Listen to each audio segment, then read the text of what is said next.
originally responded no on the doodle poll for this time, but then she ended up accepting the calendar invite. So I thought maybe she was planning on attending, but I don't see her. So we could probably get started. Yeah, let's call the meeting to order. Do we want to do introductions before we move into the approval of minutes? I think we have some new faces. And I have a slide to pull up for that just to help show you everyone's name here. Can you all see that slide with the list of the committee members? Yes. Okay. All righty. Okay, we'll just go down the order here. Kathy Olson, I represent the district that is in the downtown area, and I've been appointed by the Common Council to be part of the committee. And then we'll move to Gretchen. You want to introduce yourself? I'm Gretchen. I'm on the Planning Commission, kind of new to service in the community, just representing community, and open to community members talking to me about their needs and wants. So I might bring some of those opinions forward that they share with me. Okay. Matt? Matt Robinson. This committee started so long ago, I've got a new job title. I'm now the Parks and Recreation Director. So. Okay, Jocelyn, are you still our library director? I am. Last time I checked, I'm still the library director. Thanks for being here, everyone. And also just a heads up, I do need to leave at 12:45. Thank you. Very good. Tammy? Tammy Derrickson, Senior Center Director, and also I'm representing the Commission on Aging as well. Okay, and Kate is in here. Sue Bradley? I'm somewhat new to the community. I've been here a couple of years, and I come from Columbia County, where I served on a county board for 4 terms. And there we did build a new building. So I was in on that process. Mm-hmm. Justin? Hi, I'm Justin Bowig. I am a mayoral appointee. I'm an architect. I work in Madison, live close to downtown here, and my family's been here for about 7 years. Mm-hmm. Justin, were you part of the strategic planning committee also? I'm also part of the zoning board of appeals. That's sort of, yeah, okay. Very good. Okay, thanks. Jen? Or Jennifer, do you go by Jen or Jennifer? You can call me Jen, that's fine. Jennifer formally, since that's what's in my email, so people can see it. But yeah, I'm Jennifer Cole, Jen Cole. I just celebrated my 5th anniversary as a Middleton resident, so that's very exciting. And I am also a mayoral appointee. It's really great to be back getting this work going again. And Matt, I have had 2 job changes since we left. I am now the legislative advisor for the Department of Workforce Development. So I just want to make the disclaimer that I participate as a resident of Middleton, and in no way, shape, or form is this work here connected to my employment with the state and the governor. Thank you. Okay, and we have 3 other members on the call here. We have Bill Burns, Brian Gatto, and Mayor Barr. Would y'all like to introduce yourselves? Sure. Bill? I'm Brian Gatto, Brian. new city administrator, taking over for Mike Davis. Hi, Bill Burns, Assistant Administrator, Finance Director. Gurdeep? Gurdeep Brad, the mayor. Thank you. Okay, very good. Wonderful. It's good to be back together again, sort of in hybrid form. So Abby, did you want to introduce yourself too, so everybody knows what you're, I think, pursuing? Yeah, I think I know everybody except for Sue. I'm Abby Atu, and I'm the Director of Planning and Community Development for the city, and I staff this committee. Wonderful. Okay. Next, we'll move on to the approval of the minutes from the community campus from March 10th, 2020, right before the pandemic hit. For anyone that was on the committee at that time. I'll make a motion to approve the minutes.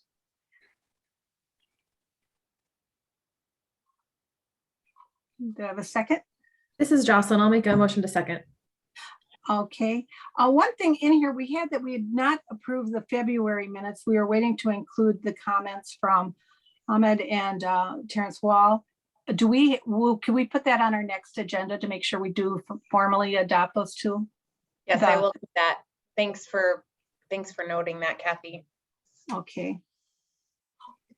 Any other discussion on the minutes? They're very, very well done. They really were very helpful to bring us back up to speed on what we were doing. So I think we can thank Kelly for doing that. So any further discussion? Hearing none, all in favor of approving the minutes and asking for the February's to be on the next agenda, please signify by saying aye. Aye. Anyone opposed? The minutes are approved. Okay, we'll move on to the next item, which is appointing of a chair and a vice chair. Our previous chair is no longer on Plan Commission, so she's gone. So we'll need some nominations for chair and vice chair. I'd like to nominate you, Kathy, if that's all right, for chair. Yeah, that would be fine. I would be happy to serve as chair. I'll second that, Erdman Hermans. Okay. And then for vice chair, Justin, since you did that to me, would you like to be vice chair? That sounds fair. Okay. We have I'll second that again. okay. So we have a motion for a chair and a vice chair, Kathy Olson for chair, vice chair, Justin Ballwig. Any other nominations? Hearing none, all in favor? Aye. Aye. Opposed, the chair and vice chair, okay, are appointed. Thank you. Now comes a refresher from staff on the status of the community campus plan. Okay, I will keep this brief, 15 minutes only, to try to help get everybody kind of back at the same starting point with where we left off. Let me quickly share here.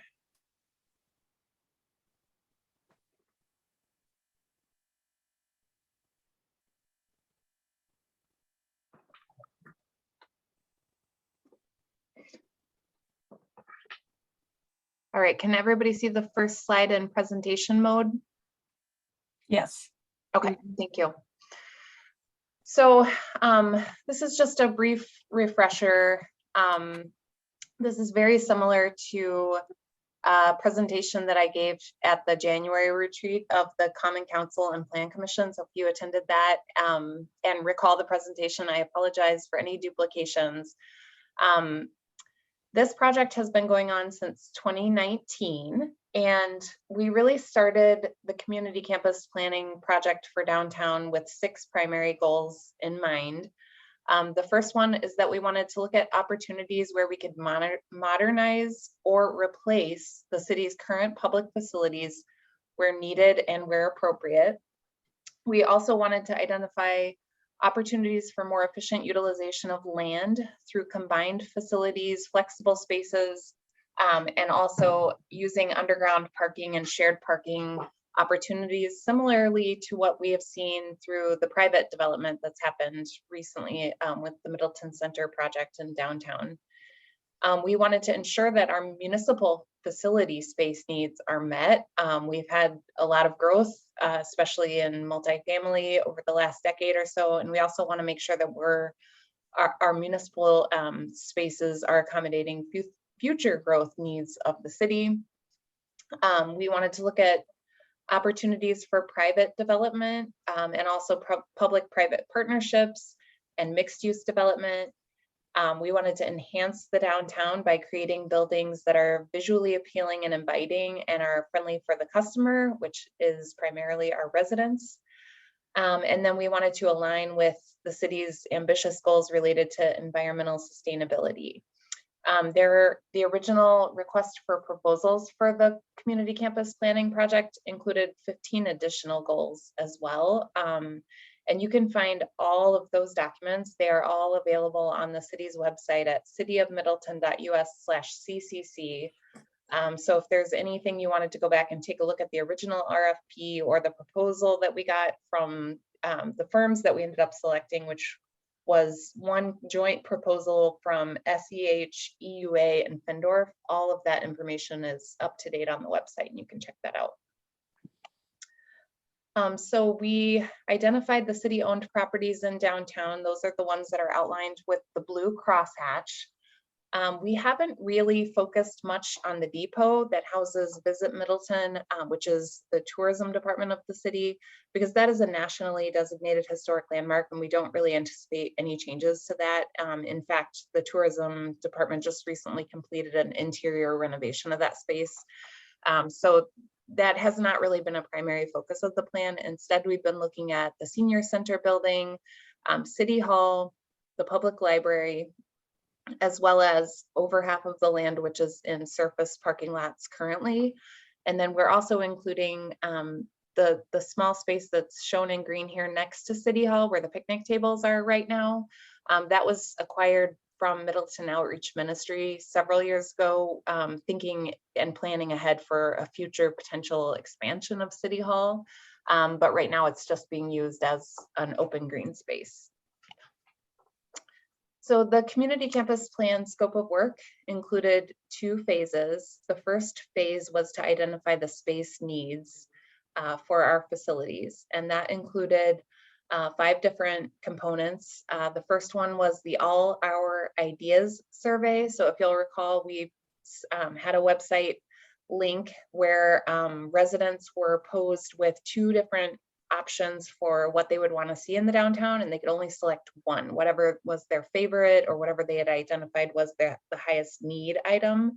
And then once they made their choice, they were given 2 more options. And so that was just one way in which the consulting team that we're working with helped to kind of prioritize and rank the needs according to the resident survey in downtown. And I think we had like 30,000, if I remember right, it was some crazy number. I think it was about 30,000 different responses to that survey, because it was just really quick and easy to just kind of click and go through and select your choices. And we also had an opportunity in there for residents to submit their own ideas as well.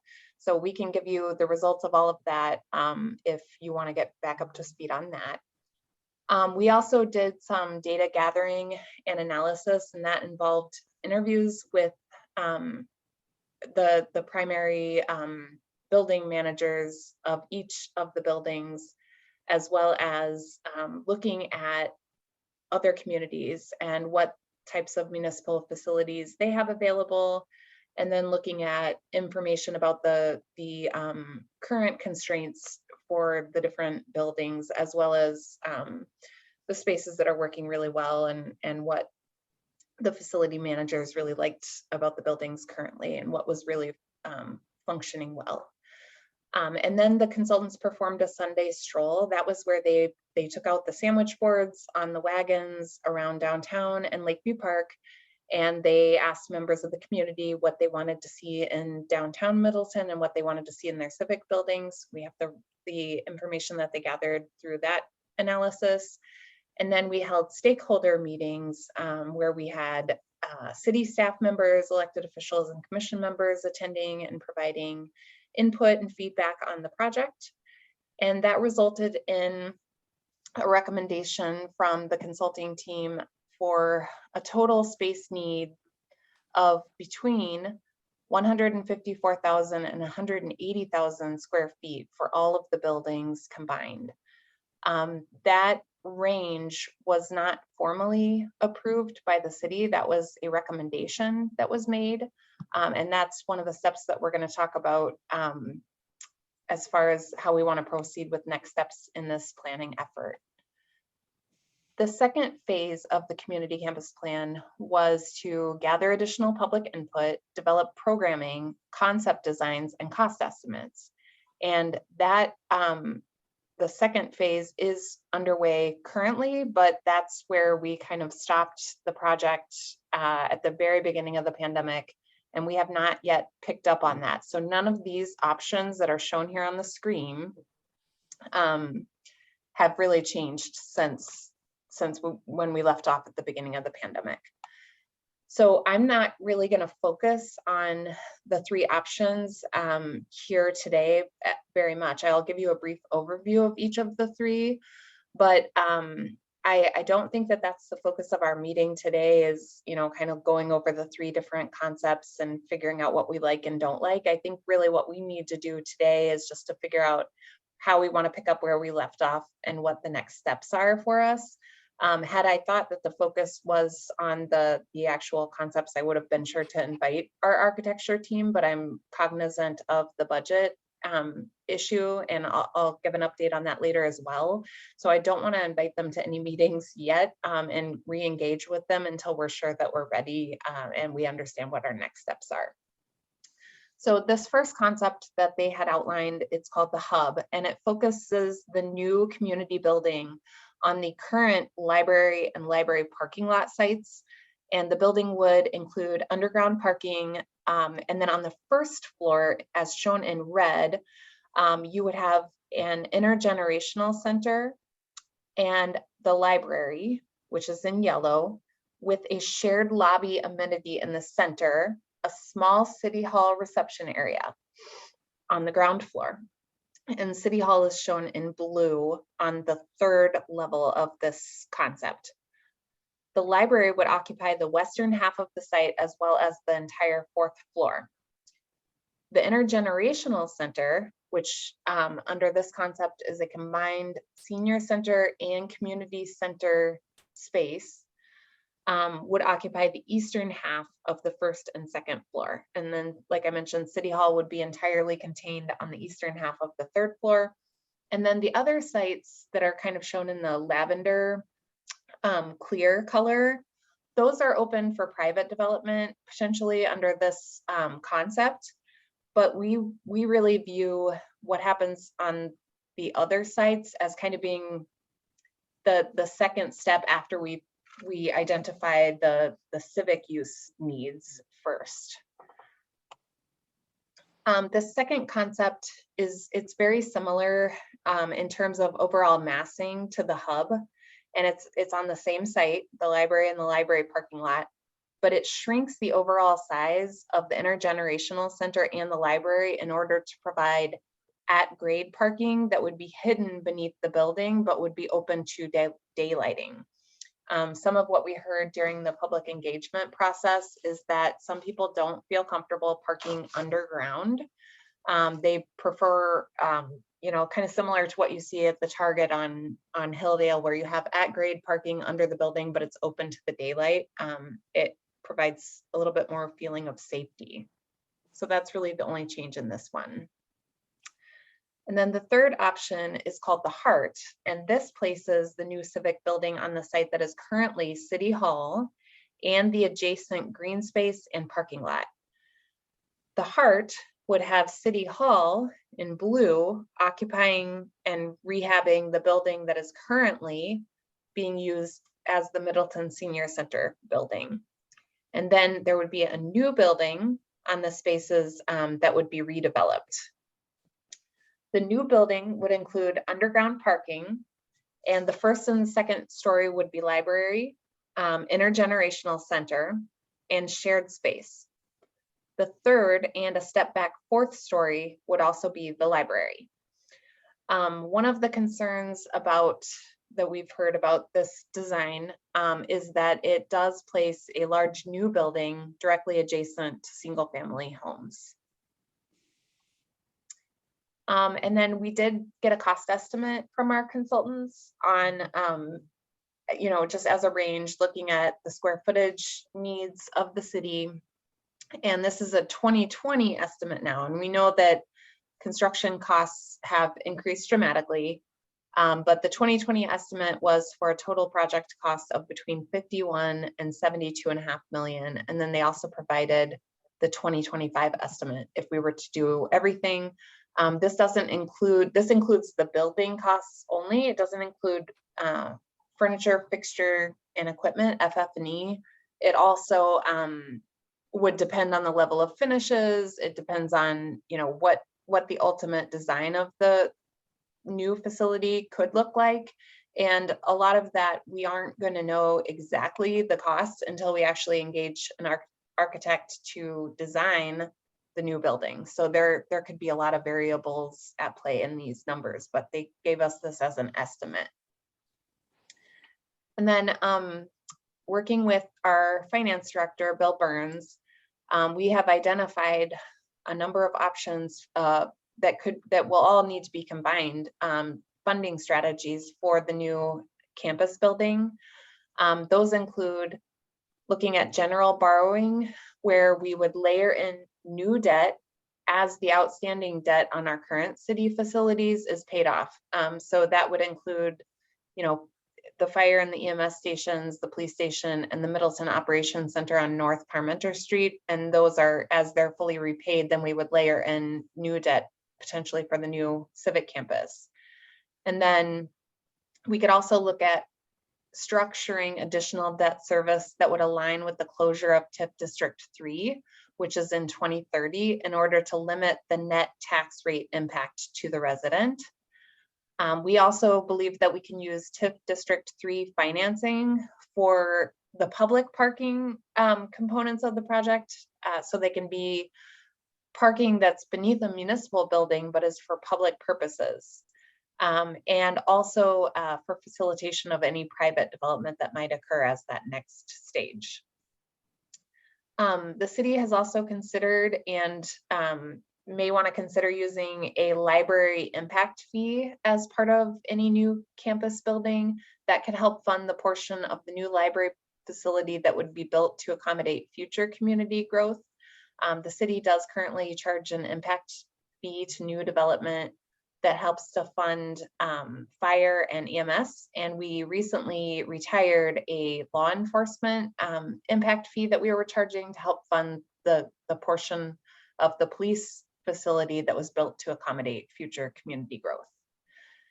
And then we also think there may be an opportunity for some fundraising for specifically for the library, senior center, and community center / intergenerational center space. The library recently was successful in doing some fundraising for a building remodeling project, the Next Chapter project. And the city also was successful in raising funding for the Stonehorse Green downtown. And then lastly, we may be eligible to apply for some grant funding through the DOA, HUD, WSDOT, or other sources. So on the left, I'm just showing you the projects, the tasks that have been completed. We have completed a recommended enhanced public engagement strategy that was approved by the Common Council at the last meeting that they held in person prior to the pandemic. And we also have approved sustainability goals for the campus. Those were put forward by our sustainability committee, and those were approved by the city, and you can look at those on that website, the CCC website. The tasks that remain are we need to kind of figure out what this enhanced public engagement strategy looks like and complete it. We also need to get the space needs approved, and then we need to develop a recommended design and develop recommended cost estimates along with the funding strategy. This slide is just showing some of the things that I think we're probably going to be talking about later on in the next steps portion. There are a lot of changes that the pandemic has brought on in terms of how we are looking at office spaces. So one of the big changes that we've seen at City Hall is that some of our employees here are continuing to remote work, and I'm sure that that's the case for some of the other office components of the city as well. And so, how does that impact our needs in terms of, office square footage, design of any future office spaces, and also how can we design our office so that we have some resiliency in case of the next flu or pandemic that comes forward. We want to make sure that we have adequate air handling and exchange happening within our buildings, and we're creating a healthy and safe environment for residents and our employees.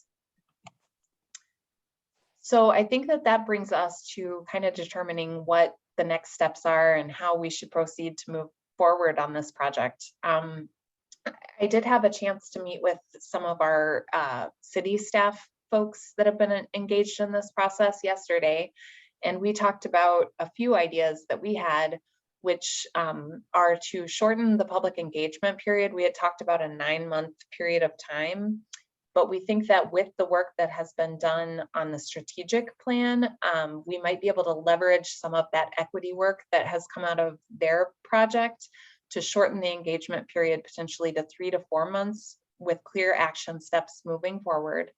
We also want to make sure that we're bringing elected officials up to speed on the new timeline. And then we need to determine when we should re-engage our consultant team after the engagement period, because right now they're 83% complete with the approved scope of work. And if we are to expand their scope of work, we should anticipate that that will come at a higher cost. So if there are things that the pandemic or the delay has brought on that you think would prompt some additional work within their scope, those are things we can talk with them about, but they will probably come at an additional cost.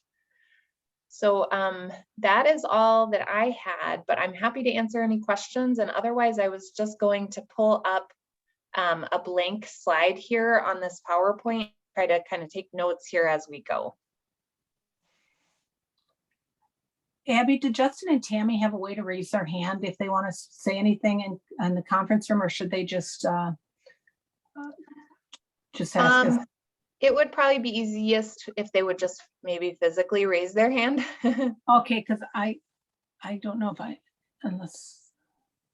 Okay. You could, Tammy, you're sitting pretty close to the keyboard, so I think you might be able to reach it to flag it for us, or you could just speak up too. Well, that's fine. Okay. I just didn't know if there was a quick way to, but just speak up if you want.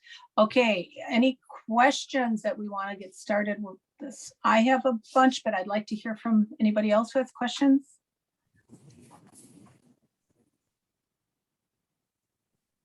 Well, I would like to start it out. We're 83% through our budget. Did we use TIF funds to pay for this study? Yes, we did. So any additional, we could also tap into TIF funds. Is that correct? Assuming the council approves, yes. Do you remember what the original amount, if we're at 83, what the original amount was? Originally, it was approved at 123,000-ish, and then there was a change order early on that brought it to 135,000 total. And we have 23,000 remaining. 23 remaining. Okay.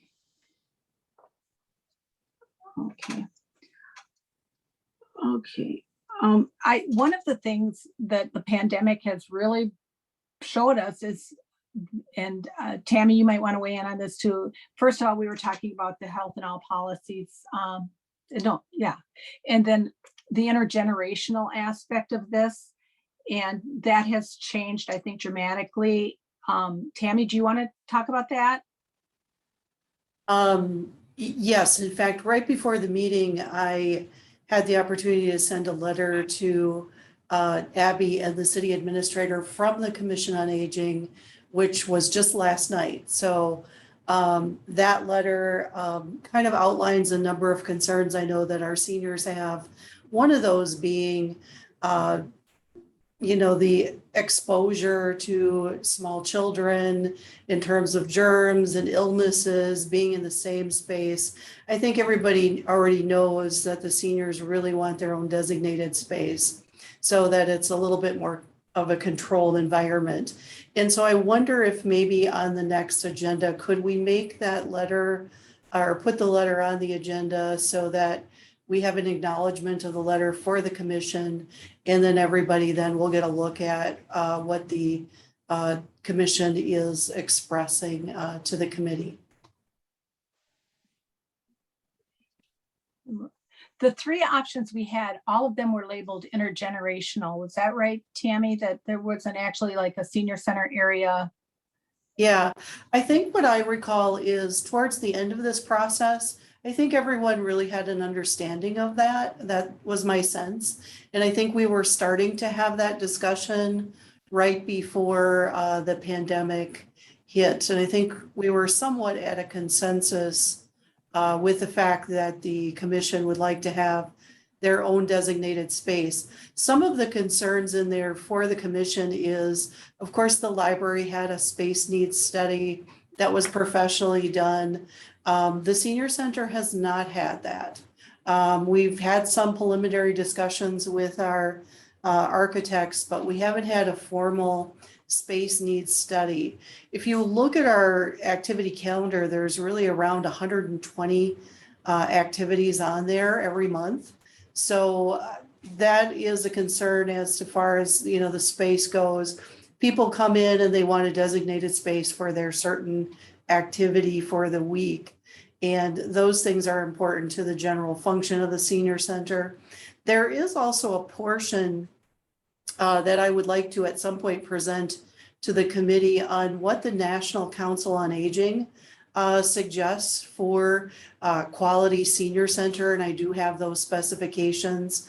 As some of you know, we did just receive our national accreditation from the NCOA, which is pretty spectacular. Right now, there's 120 nationally accredited senior centers in the United States out of more than 11,000. So we really want to hang on to that designation and have a facility that takes recommended design into consideration.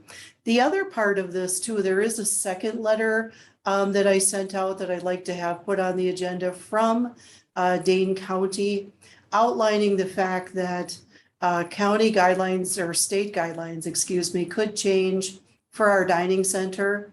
And that means we would have to have a commercial kitchen. And so there is a letter from Angela Vasquez from Dane County outlining that request to the city. And Dane County is currently making those same recommendations to all senior centers across the state that have dining sites and dining centers. So this has come out after the consultant did their initial review of this, and they did look at the senior center and what your space needs are, but a professional study, how much would something like that cost, Tammy? Taking into consideration now the commercial kitchen has changed and other areas like that. We did not formally get any estimate requests for that. Mike was not in favor of that right as we stopped meeting at the pandemic time. I think that just came up right before our process stopped. So we didn't take it any further. And I didn't know if the architects were going to delve into that a little deeper. I know they did come over and do some preliminary work on that as part of the project. Okay. All right. Anyone else have any comments they'd like to ask, questions, comments? Gretchen? Yeah, I love the idea of fostering intergenerational interaction and trust in a space that feels holistic and safe for everyone. And that often feels like an outdoor environment, you know, something like outdoor chess tables, outdoor reading benches where kids can sit with their grandparents. And I didn't see any sort of green space, any park-like space between the senior center and the library in any of these. It looked like the roofs were kind of green, but there's not going to be trees and shade up there. I don't know if that was going to be a useful space, but I would be interested in hearing if this would be something we should further explore. If we're separating spaces between generations, then is there some sort of component where we can still bring them together? Oh, great, Gretchen. I often think about the intergenerational aspect of this too, where the senior center is a senior programming, where the library would lend itself more to, I think, to the intergenerational aspects of some of this also. So that's where I'm coming from. Okay, anyone else? Jocelyn? Sure, just to speak to the intergenerational efforts a little bit, with the Next Chapter project, several of we had 3 main goals, and one of them was to create flexible spaces for new ways of gathering. And Just to the right of the elevator tower, which is positioned in the center of the main floor, we have sort of an aisle of open tables. And this is a space that we've started using along with the back corner room for more all ages programming. Another goal for the Next Chapter project was to increase or improve rather our customer service. So with that, we have completely overhauled our organizational chart, reclassified positions, and broken down silos in between internal departments within the library staff. So a lot of the work internally that we've done over the last 2 years, we're just now implementing for the public in a bigger public way. And I think a lot of these efforts will help to lend themselves the flexible space, staff working across departments to focus on more all ages programming, will really help to inform what we would like to see within a new design. Okay. Jennifer? This is a little this is off topic from the intergenerational aspect, but maybe this was already said, and my apologies. Just wondering with with this new remote work and hybrid work models, I think we will need to hear from all of those that would be engaged in working in the space as to what their space needs are, right? So City Hall staff, does that mean hoteling cubes where they can come and do their work, whatever, how many days a week, or is it an increased size for meeting spaces so that there is room, better room for ventilation, airflows, just I think like we'll need to, it really shifts how we look at some of the office space that was going to be needed to be included. So I know, for example, like my agency is currently conducting a space use, and really it was sort of not necessarily measurement in space, but time in space, like how often, how frequent, and can there be shared office space? It's a very good point. I know when we were talking about this early on, wasn't there an aspect where they thought they could do some private offices and rent them out as needed? But right now there's not you're not seeing a need for that right now. People are, I think, discounting office space at this point. So I'm wondering, what do we need to take a little bit more of a step back on this and find out where we're going with this? I have some questions about how this can be phased. Is it, with the economy the way it is and interest rates the way they are, what's the appetite for our citizens? I don't think an $85 million price tag is going to be very appetizing. So I think we got to break it down into pieces of how our needs will be met. Gretchen? Yeah. Am I on? Oh, I am on.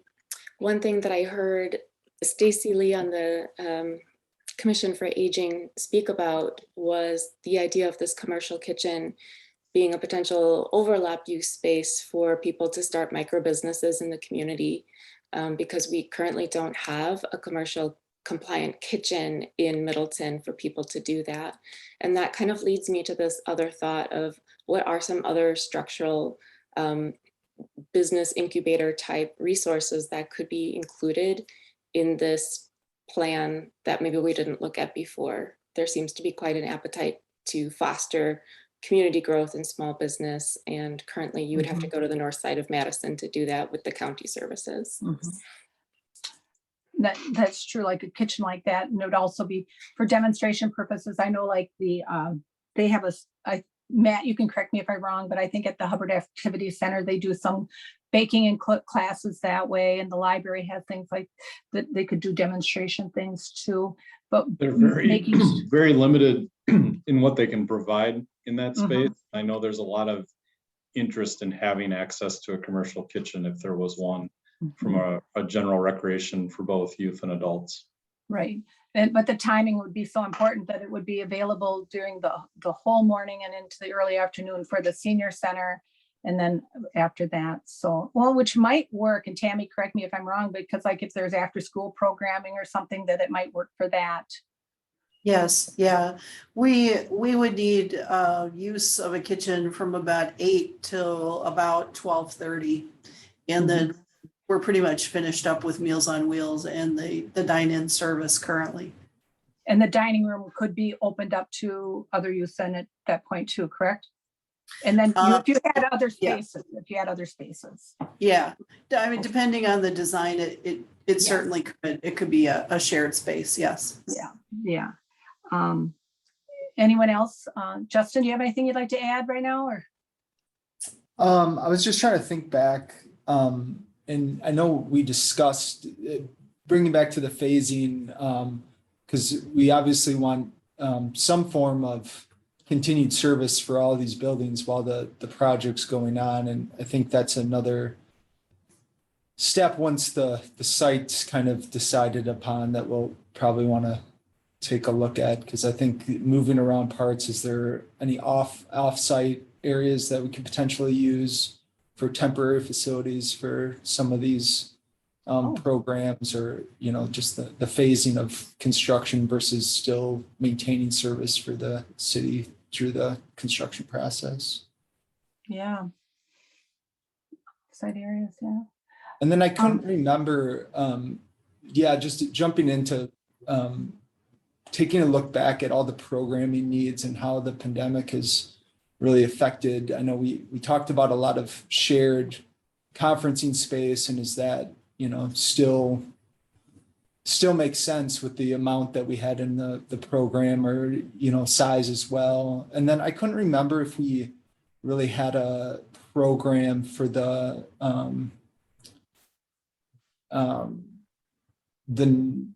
not just the taking the intergenerational space minus the senior center requirements for the community center aspect of it. I didn't remember if we had a program for that.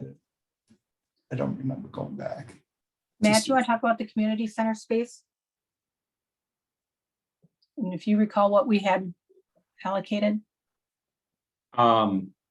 I don't know what was necessarily allocated. I don't think there's been a real deep dive into the programming of the space. And I think that provides a challenge, because I think community engagement is going to lead to a lot more wants and wishes than we're able to afford or provide space for. And I know it's a tough answer. There's a lot of tough things to look at with this project, but you know, I'm also concerned that a community our size, and Kathy, you and I talked about this, we have a lot of young families in the community that came from communities where they grew up with a robust community center in their community. And I think it's an expectation, and it's a big hole in what we provide to the community. And as we continue to grow, I think it's going to become more and more of a demand and expectation. Thanks, Matt, for that. And I would just say I'm one of those, you know, people that with a young family and coming from a smaller community that had a community center, I completely agree with you in that. Sue, your hand is up. Would you like to? Being new to this, there's probably information that I can just get from what you will provide. But I'm curious about parking and what you decided, because I know up in Columbia County, when we were planning our new building, certain options were very expensive. So will I find that in the documents, the rationale for the parking that you're going to ask for? Yes, they did get to the level where they were actually like showing us how many parking stalls would be provided and what is typical for similar types of uses. Most all of the parking would be underground or under building, and that's just really in keeping with the city's overall goals in terms of how we want to use our land and how we want to grow and densify our community. But it does come at a higher cost. Underground parking is more expensive. It also prompts a need to dewater in downtown because the water table is pretty high. So it makes it that much more expensive. But we also need to understand that the land in downtown is really valuable land, and large surface parking lots aren't the best use of our land. So I can send those to you, Sue, and it shows you, basically what each of the individual needs would be, and then how they're making a subtraction of the total parking that would be provided based on the shared usage. Most of the city buildings, probably with the exception of the library, are more like Monday through Friday daytime for the most part. But then we can share parking needs with the library, and their busier times maybe on the evenings and the weekends. So we can see an overall reduction in the total amount of parking that we need. Abby, is this meeting scheduled for 1 hour? Is that what we were doing, or is it? Yes. Okay, I want to be sure we know what our next steps are, but I also wanted to hear more from Sue. You said that you had built there, when you were on the county board, you had a building completed? We did.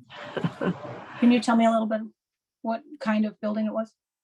Well, up in Columbia County, we had sort of buildings all over the place doing things. And we wanted to get our facilities together. And it was quite a process. We went over for more than one term, as I remember. Mhm. And eventually we came up with a very energy efficient building that brought most of the services to one spot. So, Okay, good. Well, that brings me back to, we have already said that we want this building to be very sustainable. And I don't remember if we ever did, Abby, do you know if we put a price tag on? We can't really put a price tag until we know what building it is, I know, but it's going to increase the cost of this building by, these buildings by a percentage. So we got to keep that in mind too.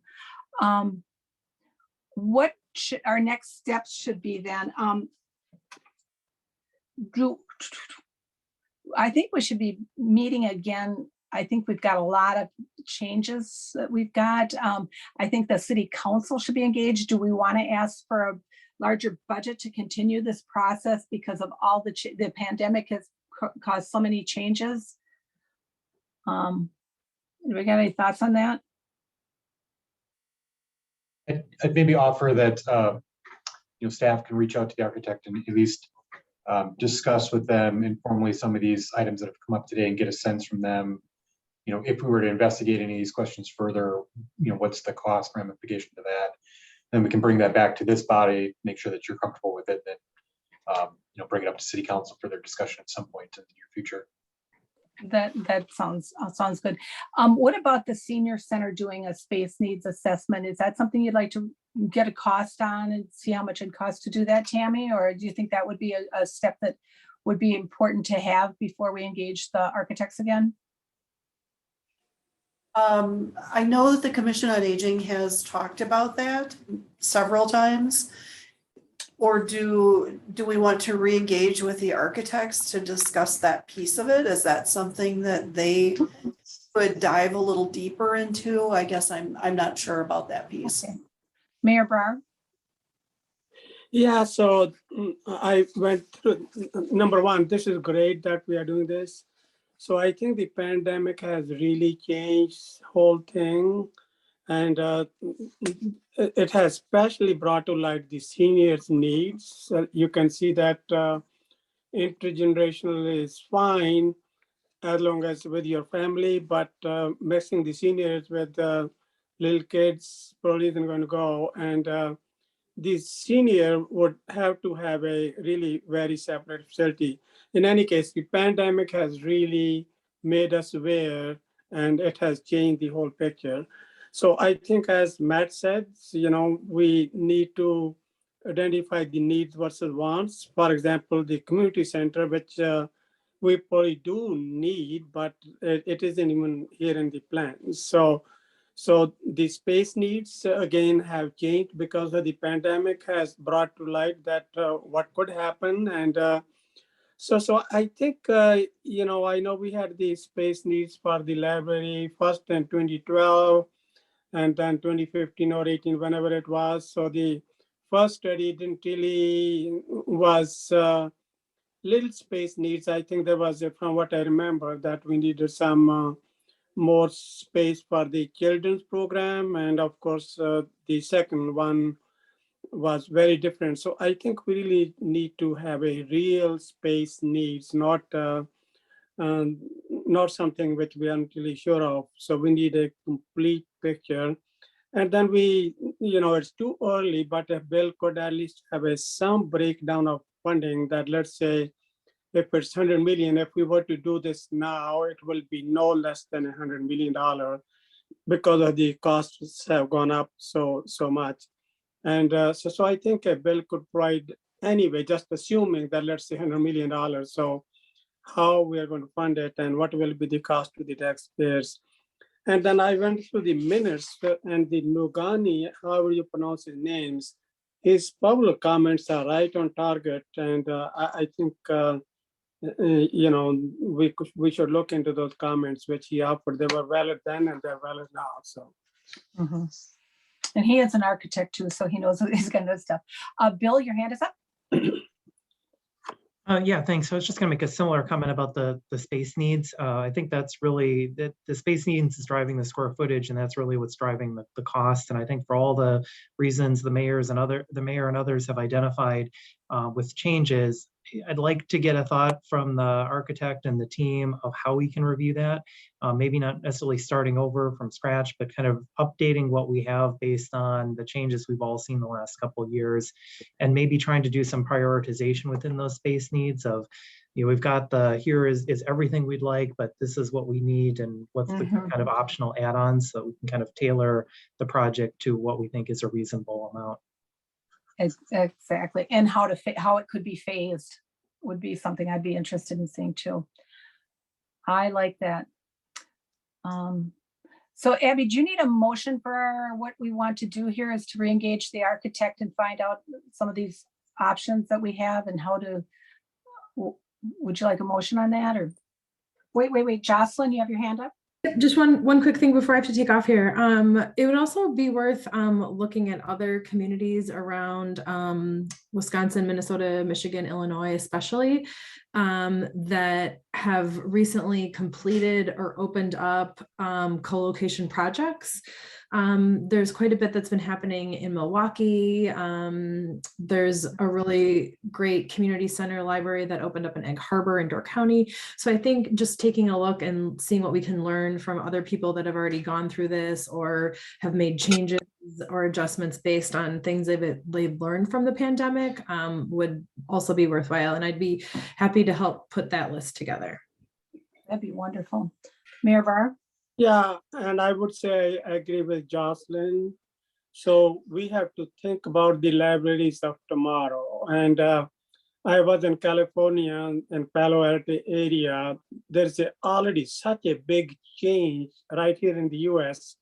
So I think we have to look how the libraries would look like. And then even I was talking to some of the people right here in Middleton, and their vision of the library of tomorrow is very different than what we have now. So I think that will change what we need in terms of spaces as well. So I think, I agree with Jocelyn, and we need to figure out what the libraries will be even 10 or 15, 20 years from now. Wonderful. So Abby, do you have enough direction now? What next steps should be for us? Yes, I think so. Do you want to go ahead and get the next meeting on the calendar?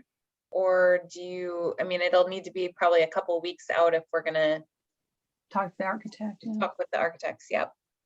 Yeah. Does this over the noon hour work for everyone? It seemed to work for me pretty well. So let's target that again. We do a couple weeks out, and I'd suggest kind of just given the scale and scope of things you're asking for more information, if we could maybe make it a month out just to make sure we have some. Okay. Oh, excellent. Could we have another doodle poll just like we did for this one, just so everybody has a chance to check their calendars? And sure. I know. If we're looking a month out, I'll probably send you a doodle for the week of June 20th through the 24th. Does that sound good? Mm-hmm. right? And if we could add one more thing, when I go around the city, green space, green space, green space.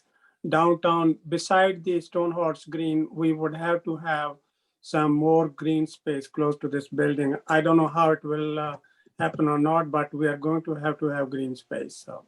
Mhm. Hey, I agree with you on that, so. And I think that green space can be versatile.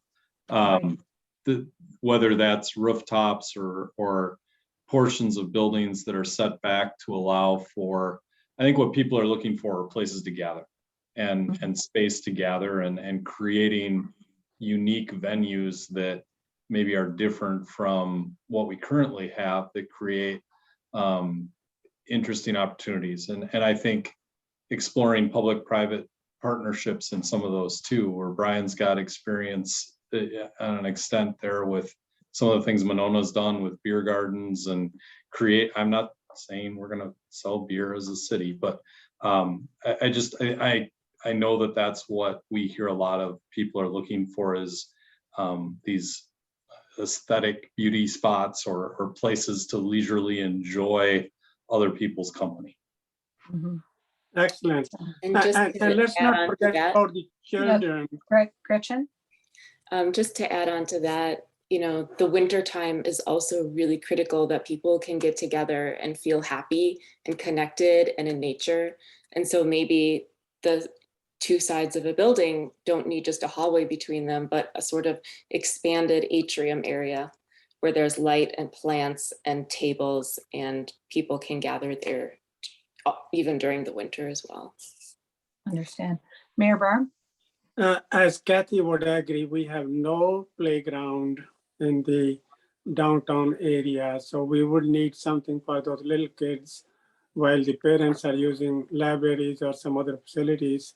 So let's, Kathy, not ignore that part, so. Well, yeah, gathering spaces I think are very important for sure. Okay, we are at 1 o'clock. Abby's got what she needs. I think that's what we could use. Let's see.